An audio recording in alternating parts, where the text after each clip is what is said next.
So we are continuing with shaft beta. So what did I say in the shaft? It has medial border, lateral border, posterior border. So surfaces between the medial and lateral border, we have anterior surface.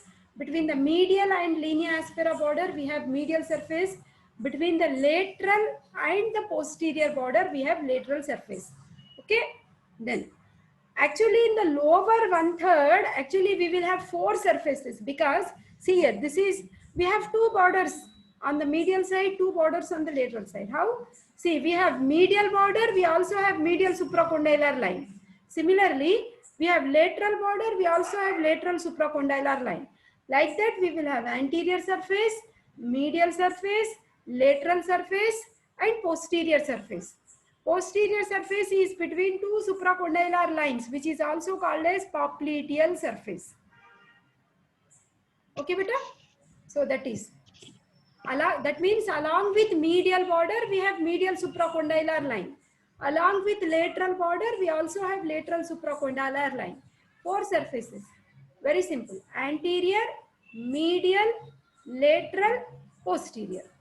Posterior is between two supracondylar lines. You call this as popliteal surface. That's it, beta. Okay. So that is all about shaft. Now, see here, you need not read anything. First, just try to understand the diagram. You will understand everything better. See here, I'll take you to the diagrams. See, now this is the anterior view. In the anterior view, I told you this is head, okay, and this is fovea centralis, where we have ligament of the head of the femur. I told you we have certain fibers of the capsule which are as though like spokes of a wheel. They are actually called as retinacular fibers. Okay, anterior surface of the lesser trochanter, sorry, greater trochanter. Which muscle we have? Gluteus minimus. Now, if you remember intertrochanteric line, I said laterally we have vastus lateralis. Medially, that means upper part is giving origin to vastus lateralis.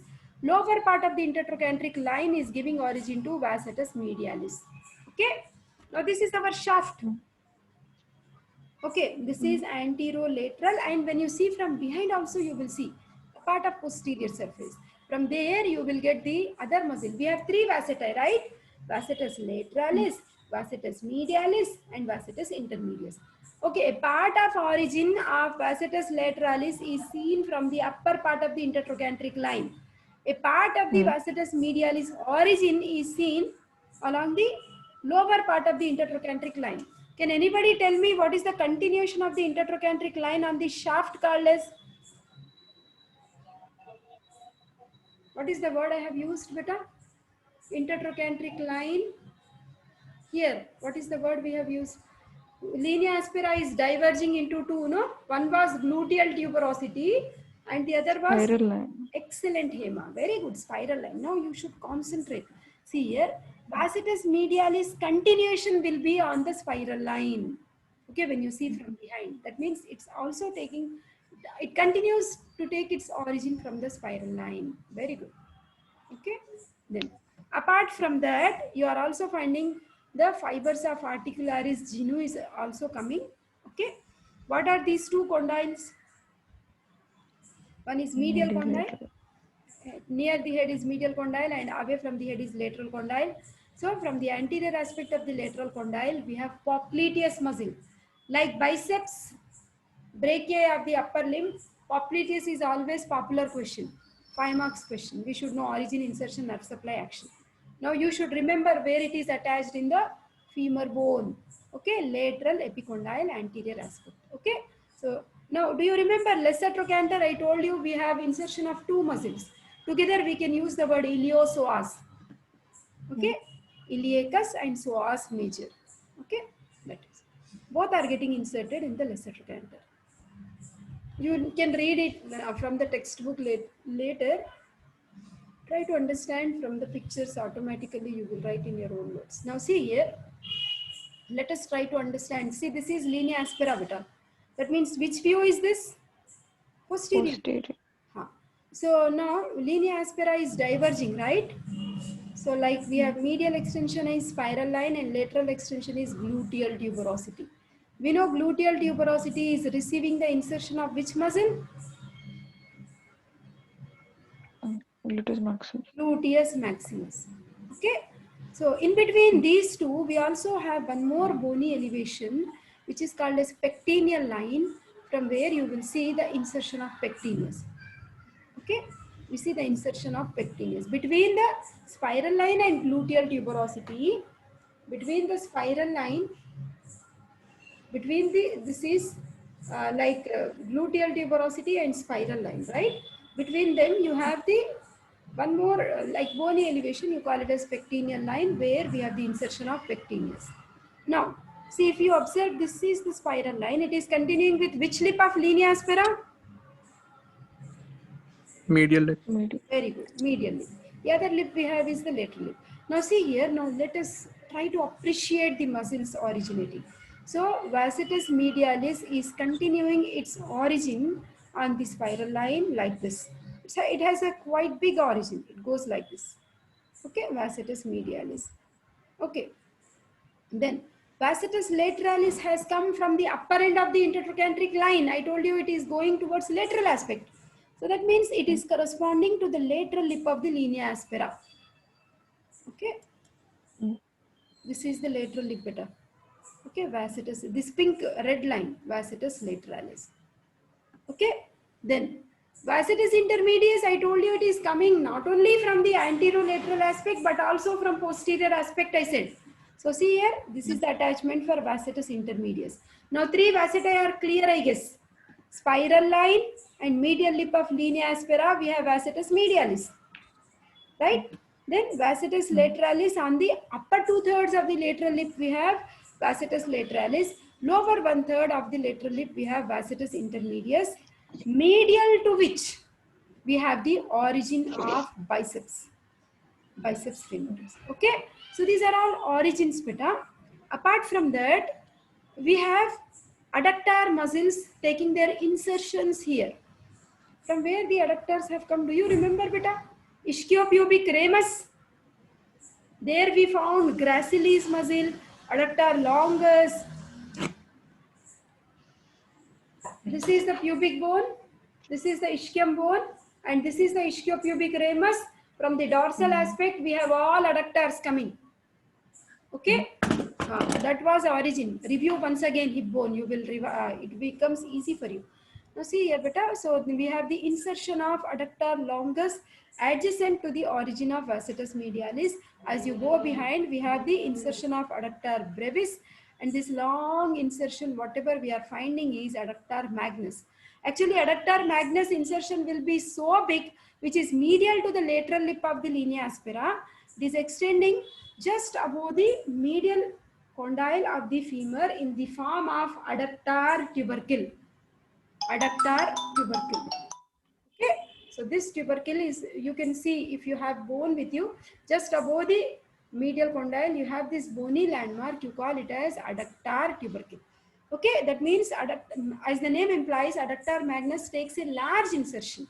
Okay, such long insertion it has, adductor magnus. So these are the attachments what we see on the posterior aspect of the shaft of the femur. Okay, I'm just making a quick revision from the spiral line. Okay, actually intertrochanteric line to start, lower part of the intertrochanteric line started the origin of vastus medialis. To continue on the posterior aspect, it has continued with the spiral line and then the medial lip of the linea aspera. Lateral lip of the linea aspera, we see the origin of vastus lateralis and intermedius. Okay, medial to which we have the origin of biceps. Then we have the insertion of all adductor muscles. Just lateral to the medial lip, we have the insertion of adductor longus. Okay, in the middle, we have adductor brevis. More laterally, we have the insertion of adductor magnus. Adductor magnus insertion just above the medial condyle of the femur. There is a bony elevation which is called as adductor tubercle, which is formed due to the insertion of adductor magnus muscle. This much you remember, it's enough better. Osteology, if they ask, you should be able to tell. Okay, figure out and then try to tell. It's easy. If you tell one point here, there also, it's okay. Not so many issues. Okay, but you should be able to tell. That is more important. Okay, now coming to the lower end, I told you in the lower end, so what is the name of this condyle we are finding beta? This is the lateral condyle. Okay, so we have the origin of popliteus muscle over here, which is inside the capsule of knee joint, intracapsular origin it has. Like you remember long head of biceps tendon, its passage also was intracapsular inside the shoulder Mm. joint, right? There was a Yes. gap for the passage of the long head of biceps for the shoulder joint. Okay. Mm. So just above this capsule, we have the origin for the lateral head of the gastrocnemius. Okay. Just try to read with the help of pictures, that is enough. Okay. So this is medial condyle. Most pointed area of medial condyle is medial epicondyle. Most pointed area of the lateral condyle is lateral epicondyle. Okay, this whole thing is medial condyle, medial epicondyle, lateral epicondyle. In between them, there is a depression. What is the name of this depression? Intercondylar fossa. Okay, this I will elaborate more when we are doing knee joint. Okay, because inside we will have the attachments of cruciate ligaments of knee joint, anterior and posterior cruciate ligaments. Okay, that is capsular attachment is there. So this picture helps us to understand clearly the anterior view. I'm revising head, fovea centralis, ligamentum teres or ligament of the head of the femur, which holds the head of the femur with the transverse acetabular ligament of the hip joint. This we will elaborate when we are doing hip joint. Okay, this is neck. These are the fibers of capsule, and these spoke like the spokes of wheel, like chariot it is looking, you call it as retinacular fibers. Greater trochanter anterior surface receives insertion of gluteus minimus. This is intertrochanteric line. Lower part of the intertrochanteric line gives origin to vastus medialis, continues with the spiral line and the medial lip of linea aspera. Okay, upper part of the intertrochanteric line gives origin to vastus lateralis. It continues with the lateral lip of linea aspera. Whole of the anterolateral surface is giving origin to vastus intermedius, below which we have the origin of articularis genu. Okay, this is medial condyle and this is lateral condyle. Lateral condyle has origin of popliteus. Okay, beta. So this is what we have read just now. See, this is greater trochanter. Apex is receiving insertion of piriformis. See that line we had, no oblique line. There we have the medius muscle. Okay, gluteus maximus muscle goes and takes its insertion in the gluteal tuberosity, which is corresponding to the lateral diversion of the linea aspera, right? Okay, in between I told you we have pectineal line for pectineus. This looks crowded. I have shown you the better picture there, right? Isn't it better? Mm. So this was vastus medialis here. This is vastus lateralis, below which we have vastus intermedius. In between we have the adductor brevis, longus and magnus. Magnus is extending up to the adductor tubercle. Okay, now this is the posterior view, this is the popliteal surface. Okay, so in the popliteal surface we will also see there is a degenerate muscle starting, which is plantaris, which is homologous to palmaris longus, what we have seen in the forearm flexor compartment. Okay, like that you try to remember. Anyhow, when we talk about muscles again we will revise. Okay, but bony components, if you practice today, the future classes you will help you to understand more easily, better review, revise, and it helps you to retain it in your long-term memory. That's why osteology is very important. Okay, so these are the direction of fibers inside the bone.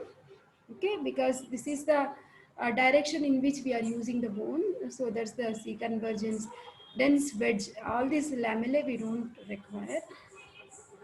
Okay, this is the anterior view. This is the posterior view. Posterior view, you have to check with linea aspera. Okay, that is. Ossification point is also not so important. Okay, so like uh, for the upper end, you are finding the ossification center is starting at the first year and it is joining with the shaft by 18th year. Okay, this is the lesser trochanter, isn't it? So like here you are finding the ossification center is starting at 13th to 14th year. Okay, and it goes and unites with the shaft at around 17th year. Okay, so lower end is the growing end of the bone because it goes and joins with the shaft at 20th year. So whichever end is joining with the shaft, that is the diaphysis late, that will be the growing end of the bone. That point you try to remember. Lower end is the growing end of the bone. Okay, beta? So that's it. Hope you understood.